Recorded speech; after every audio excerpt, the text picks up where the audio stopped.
With Bayern Munich winning the Bundesliga with 4 matches remaining, and Manchester City currently topping Arsenal, and the saga between FAVOUR OFILI and the athletics organization, we are welcoming you here to another edition of Sports Bus Stop.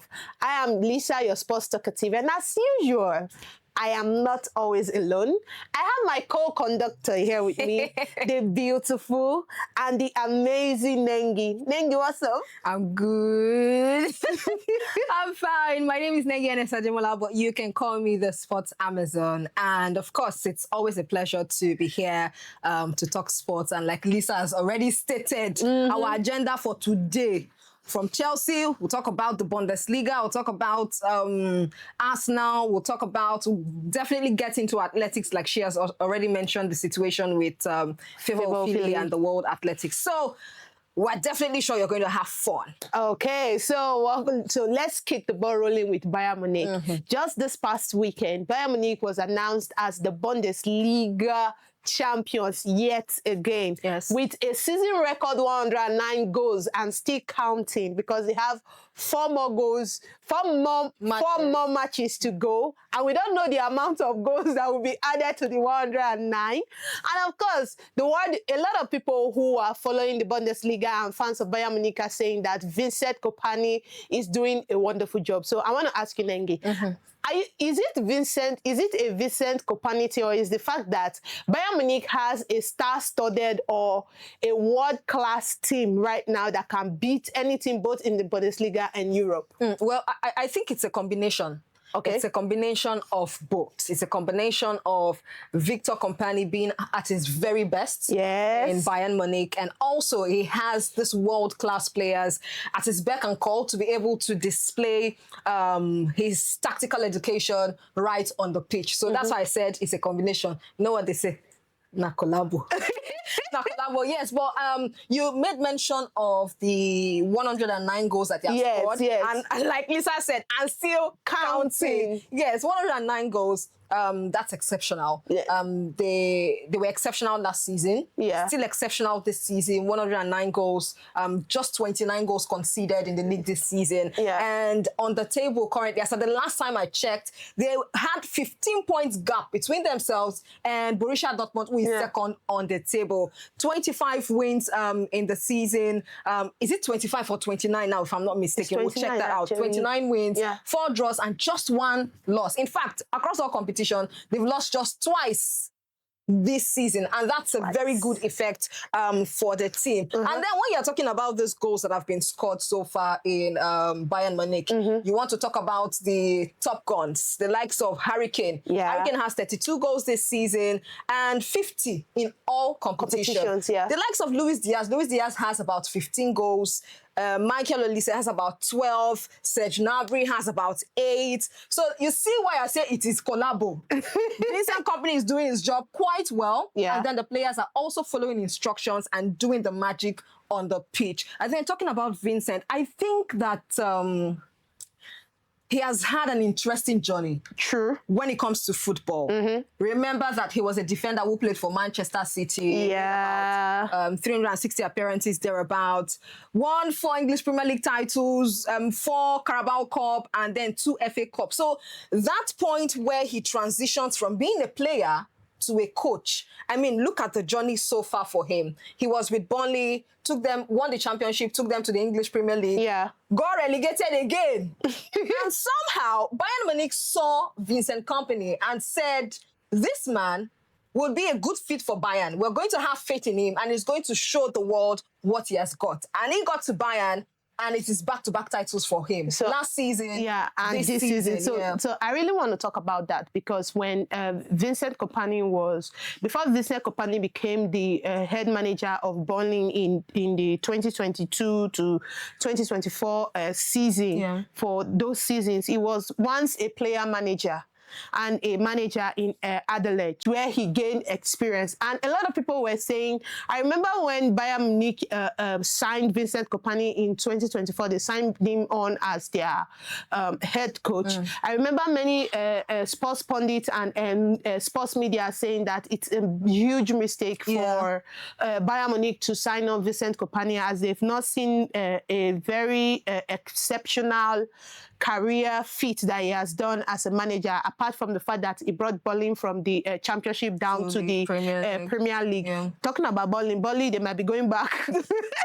Back to the championship, who knows? But then again, a lot of people said it was a mistake, that he is going to destroy the stellar record of Bayern Munich.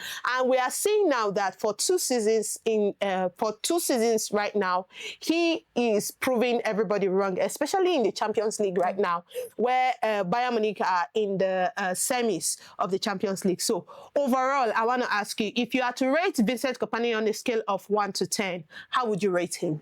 Well, like I said, Vincent Kompany is somebody who I think the world would be watching out for. I mean, if you mention in terms of career-wise and the success rate, you want to place him side by side with Pep Guardiola, almost placing him side by side. I don't want to give him the same.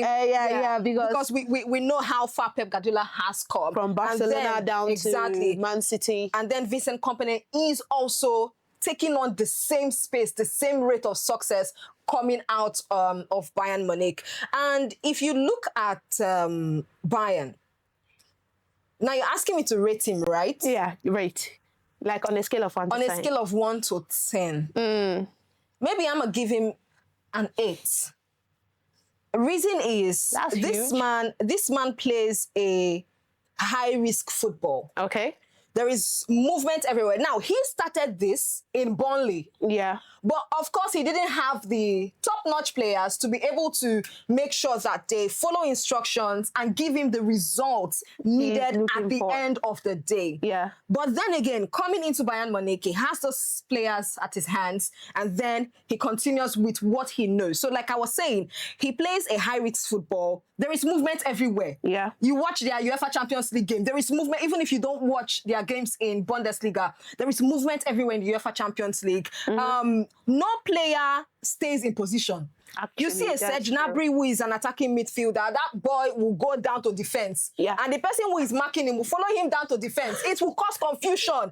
And that's where Bayern Munich will have the space to do their magic. And it's always beautiful to watch them do that, most especially when he kind of takes more players to key areas. And then you want to look at their structure. This team builds from the back. Like I said, beautiful football at the end of the day. They build from the back. And the way they adjust to games, it is top-notch.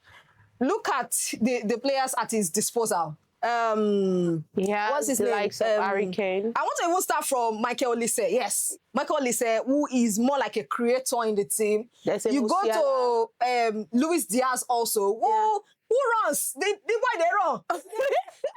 They run. And then you have Harry Kane. I'm just taking these 3 players as example. Of course, you have more to even mention in the team. And then you have Harry Kane, who connects so good with the ball. Whenever these 3 are just there, they connect so good. And then he finishes the work. So you see that, I think it's a one step at a time thing. Like you stated, not a lot of people gave Vincent Kompany the chance when he was announced as manager of Bayern Munich. They thought that, oh my goodness, he's going to run down this club, run down the players, turn them to. In fact, they might not be able to recognize Bayern Munich again. But look at the success rates: 2 back-to-back titles for the Bundesliga, and I know that he is going to definitely do more in terms of performance. So yes. That's how I rate him, because he has a good football. He plays good football, coupled together with the team and the names that are there. So why would I rate him high? Okay, I think. So she's giving Vincent Kompany an 8, which is quite huge for me. I mean, how would you rate him? Okay, so I will rate him 5.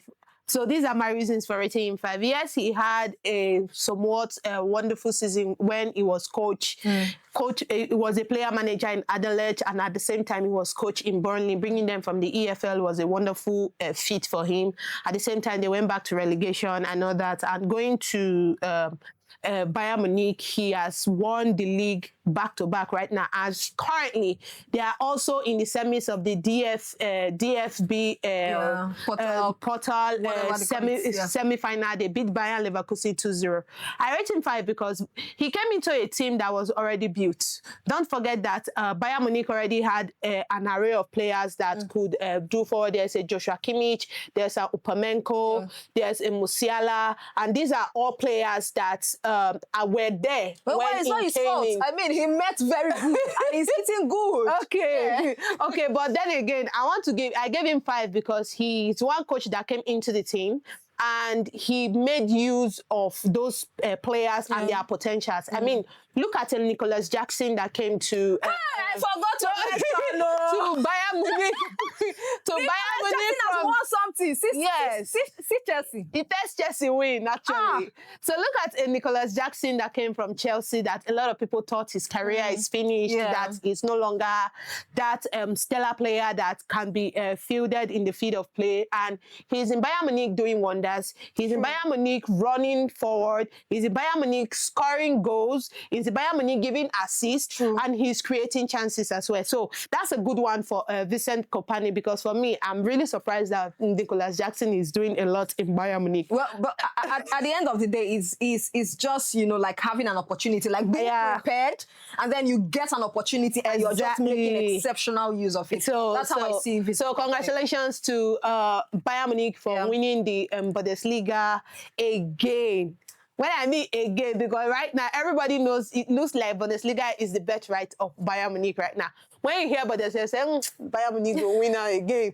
There was a time Borussia Dortmund came very this close to winning the league, and unfortunately they lost by 2 points to same Bayern Munich again. Congratulations to Bayern Munich. Moving on from 15 points. Like 15. So moving on from Bayern Munich down to EPL, one of the biggest leagues in the world right now, where everybody's attention is on 2 particular teams. Just a few days ago, Manchester City are topping Arsenal right now, and they are on 70 points, and their goal differences are plus 39 each. And a lot of people are saying, you know what, Arsenal is going to bottle the league again. So I want to ask you a quick question. Do you see Arsenal pushing Manchester City off that top position and reclaiming their spots and going on to win the EPL? From where? Why do you want to push them? See my James. I'm not an Arsenal fan. See, I'm not an Arsenal fan either. But I don't even know what to call the experience. I had a funny experience the last time out when Manchester City played Arsenal. I mistakenly wear Arsenal jersey. And I don't know, I was just moving on the road. One keke man stopped and said, sister, this jersey when you wear, they're supposed to arrest you. And I thought that was all. I just laughed. I thought that was all. And then I was passing some, shops. It's like a street, of course. And, because of how serious the game was, people were just outside still discussing about the game and all of that. I passed a particular shop and the guy was like, shy auntie, sorry, Odo. I'm like, what is going on? Then again, I approached another shop. 2 elderly men were seated at the front. They were discussing. Immediately, they saw me coming. They switched the topic from what they were discussing to club where not they win anything for this. I was like, what is going on? I was not blaming myself. I said, why I wear this jersey come out? Today, of all days, it was when City and Arsenal were playing. So it's like we saw it coming. Because normally, it's as if we are used to it, that at this point of the season, Arsenal will definitely misbehave. And then Manchester City will fire all cylinders and win it. And then when Manchester City wins it, it now starts looking like, okay, maybe the EPL is kind of boring. Maybe Manchester City is too good. So we can now see what is playing out. Look, Mikel Arteta has to... Let's just see what he does. That's all we have. No, that's all we have to say. Let's see. To be honest, because of course, I don't know if he's going to fancy his chances with the UEFA Champions League, because he's looking like all hope is lost for the Premier League again this season. Are you trying to give them hope for UCL? I don't give them hope. For UCL. Wait. That's what I'm not saying. I'm saying that let's see if we are not Mikel Arteta will fancy his chances in the UEFA Champions League. We ain't seen nothing. If Arsenal wins the Champions League, I will be very shocked-alized. Yes, that's not in the dictionary anyways. I'll be very shocked, actually. The part at which they are right now, it's going to be difficult to... Okay, moving on from Arsenal right now, the biggest news that shook the EPL happened just 2 days ago, where Chelsea officially announced that they have sacked their coach, Liam Rosenauer, with a payout clause of £24 million after signing a 6.5-year deal. Five and a half years. A 5.5-year deal with him just few months back, and now they sacked him. And the sack came after a 3-0 loss to Brighton Albion.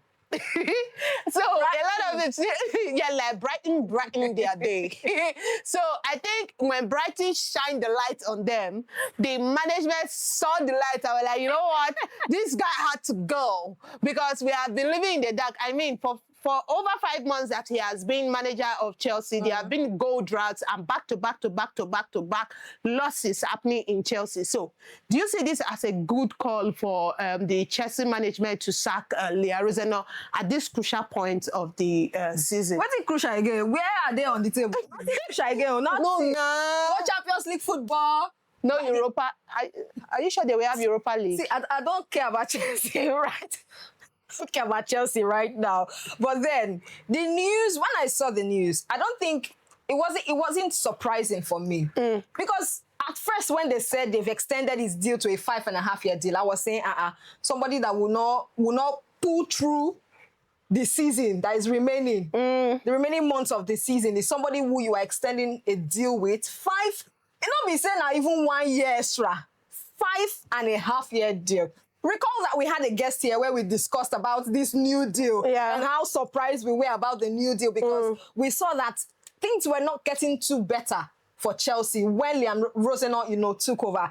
And I just feel like, I remember from that discussion that they were asking the guest about the fact that, is this like trusting the process all over again for Chelsea? Not trust process again at this for point. Chelsea.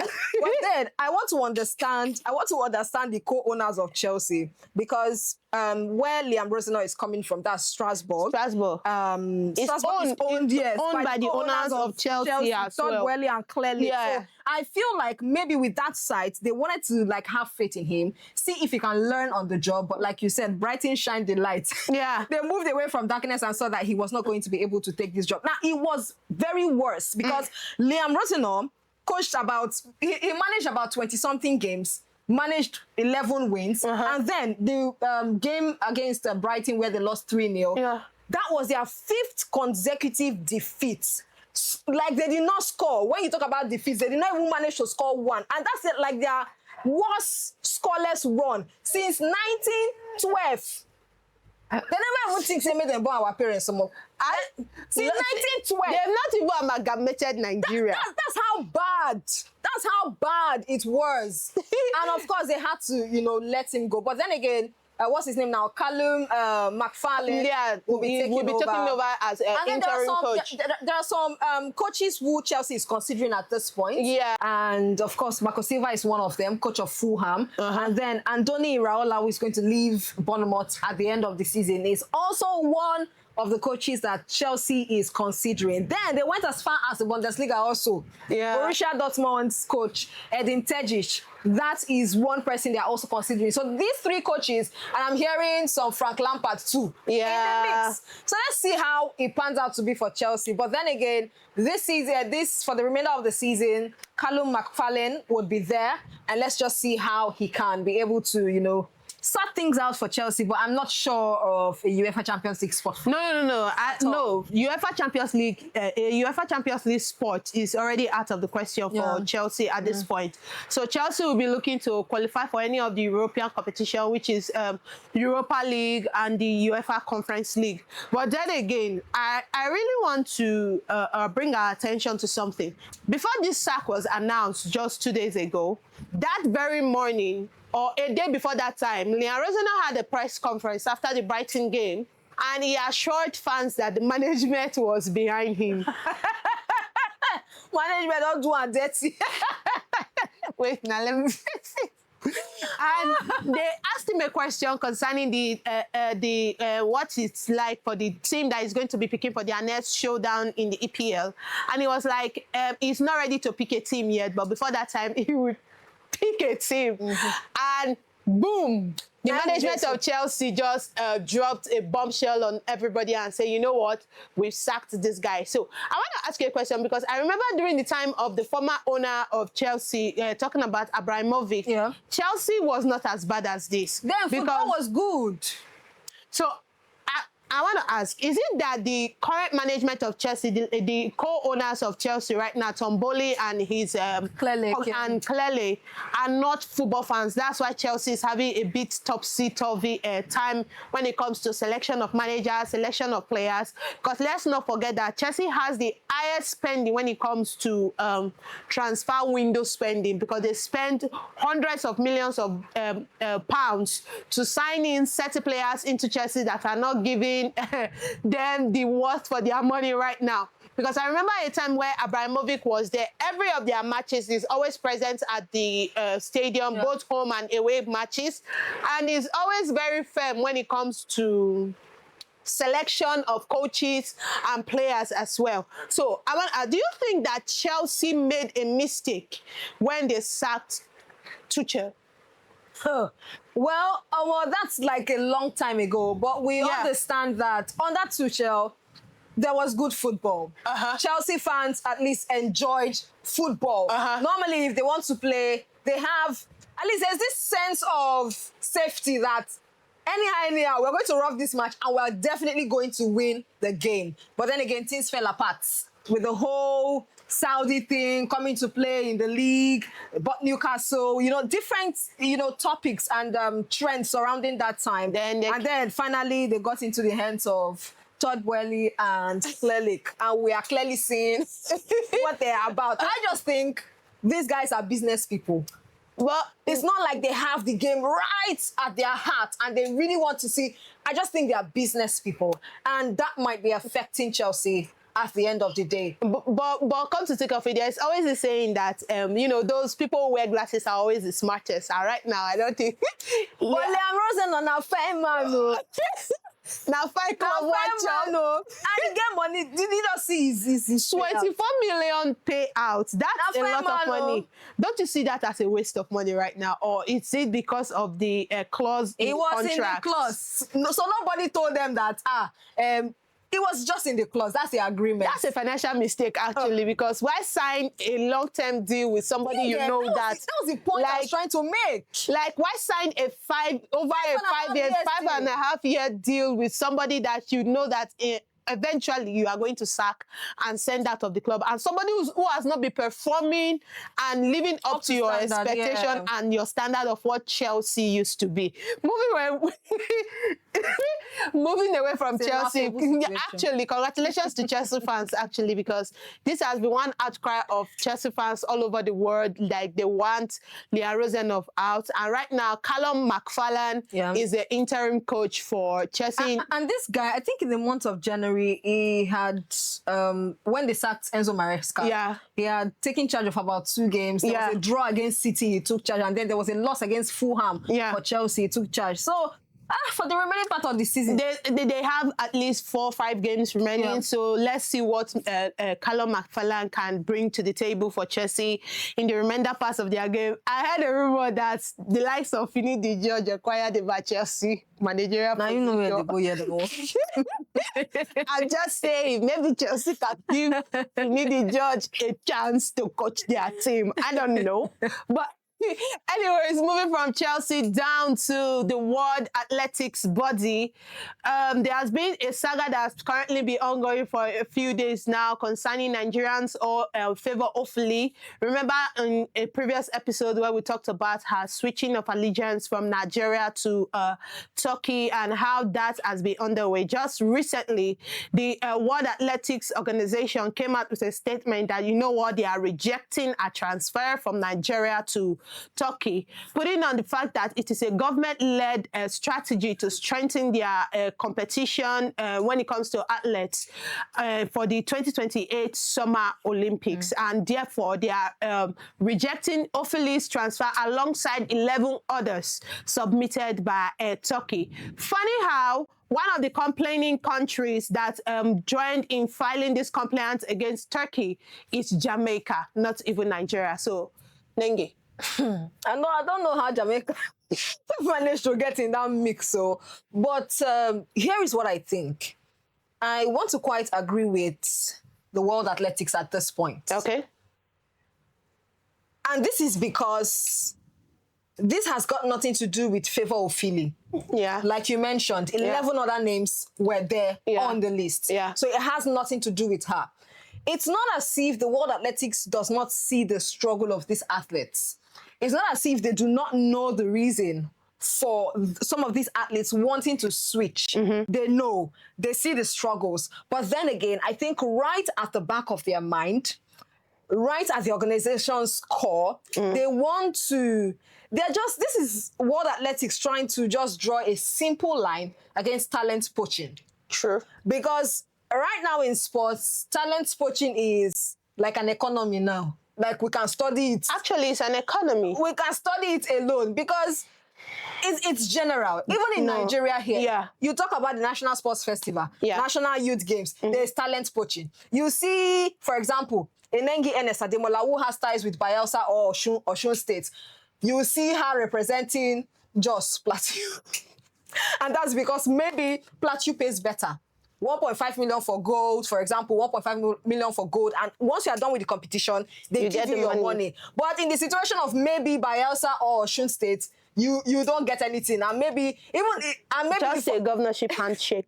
A handshake. Thank you for going. And maybe if they say, okay, 500K for gold, you will not even see the money. So that's what has been happening. Talent poaching everywhere. And I think the World Athletics is working to curb talent poaching. Now, they are sending a message, a very strong one at that, a strong message to countries like Turkey, saying that we see the system you are trying to build. And when it comes to international sports, it's about development. Isn't that what sports is about? Yeah, it's about development. More of development than recruitment. But right now, Turkey wants to recruit, target athletes, recruit so that they can big up, come on forward for the Los Angeles 2028 Olympics, just like you've already stated. So the World Athletics is saying at this point, we need to make sure that we are cutting this. Okay. We don't want to leave it. It just goes all through. We are trying to cut it and curb it. But then, you want to look at the likes of FAVOUR OFILI.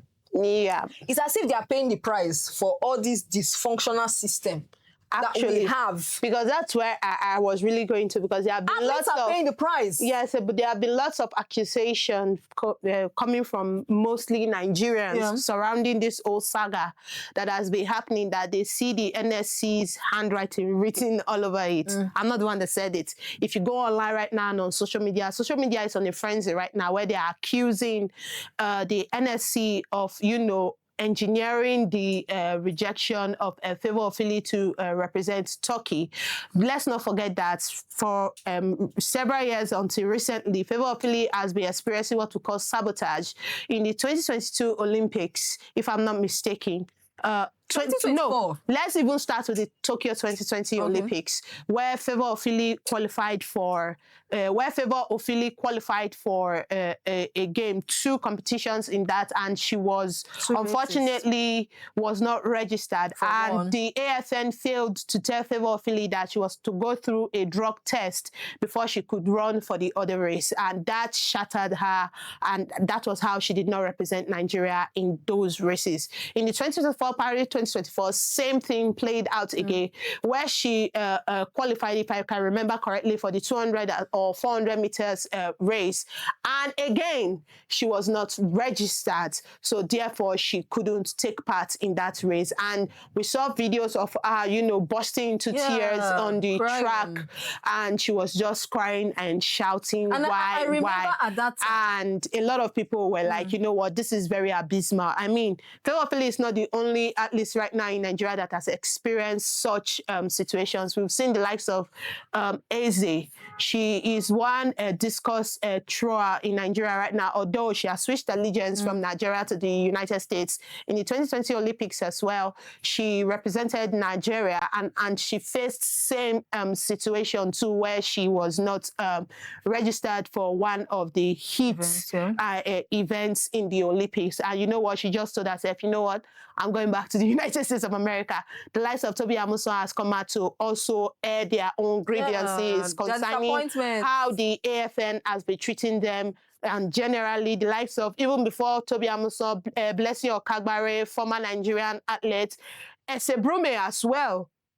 These are people that has come out to give to lay complaints. Essay Okpasarai, cycler at the 2024. So this, yes, where they had issues of the cycling, the bicycle rider, the cycle machine was not available, and she had to borrow from the German counterparts to just make sure that she takes part in that part of the competition in the Olympics. If you even bring it down to the Cortina, the Winter Olympics, where we have Samuel Ekpefan, that the lone Nigerian athletes that represented Nigeria in the Olympics. A lot of people came out to say, you know what, is the AFN aware that we have a Nigeria in the Milano Cortina? So these are the issues that have been surrounding athletes in Nigeria right now, and a lot of them have been switching allegiances away from Nigeria to other countries. Recently, we had two who had already switched allegiance to Bahrain. They are now athletes under Bahrain. Let's not forget that FAVOUR OFILI got a contract recently to a club in Turkey, where she can take part in personal competition and club competition, and she has been granted citizenship. And when she was asked why she was switching allegiance, she made a statement that I am trying to save my career. Like you said, it's just the dysfunctional issues in the Nigerian athletics. So my question to you is this: why is the NSC not fighting to keep back the likes of FAVOUR OFILI to represent Nigeria? Well, it's that normal disregard for players, that normal nonchalant attitude towards our athletes, towards players. Recently, we've been discussing back-to-back on how poorly the NFF has been treating the Super Falcons of Nigeria. A whole window, the longest for that matter, no games after Cape Verde had to pull out from that friendly. No other game was arranged. What are we talking about? So it's just a nonchalant attitude. And again, it is the fact that there are no real consequences when they do something wrong. So I have a question out of this question that you're asking me. Exactly, because why are we, like, you want to look at this whole situation and you want to ask. I understand that the World Athletics is trying to curb talent poaching. Yes. I understand that they are trying to protect the integrity of the sport. But you look at it downwards again. Is it that they are trying to protect the failing systems in which these athletes are in? Because it's almost the same thing. If I say, look at the conditions of everything, look at the situations I have faced, and I want to switch nationality, you think that some of the Super Falcons, if they had the opportunity to switch like the way athletes, they would have actually switched. But just that theirs is different. They apply their traits around Europe, so it's kind of a bit easy for them. They still have their career going on fine, even without, a friendly match and all of that. But because of their passion, they definitely have to, complain, express their grievances and disappointment about what is going on. But then again, the World Athletics needs to do something about dysfunctional federations. Let me not even say system. Federations, dysfunctional federations, like that of Nigeria. When this thing happened, the NSC were like, they made a promise. They said, they are open arms. Oh, God, OFILI should come back. I remember that. I remember that. They would do right by her. And was it recently now? OFILI posted and said, thank God she does not look like what she's going through. Actually, no, she's going through a lot. I felt so bad when I heard that news. When I read the news, I felt so bad because, like you said, this is somebody who was trying to make sure that she gets something good out of her career as a whole, to make a name for herself, not just because. And you don't expect somebody who you continually want to be sabotaging to just look at you and say, make what they do and they go now, passion this, passion that. They have to look for a way. And that's what FAVOUR OFILI is doing. But it can't reach her turn now. they now said, you and 11 others. But there's a silver lining to this whole issue, because it has been stated that FAVOUR OFILI can appeal to the Court of Arbitration of Sports, CAS. And let's see what happens when she appeals to CAS. And let's just keep our fingers crossed that it works in her favor and she gets what she desires and dreams for at the end of the day. But world athletics, there needs to be real consequences for federations who fail to do what they're supposed to do. I think they need to just the same way the world of football is improving their rules and regulations, the world athletics body needs to come out with rules and regulations, especially for officials and federation bodies, and say, you know what, if this happened, this is what is going to happen.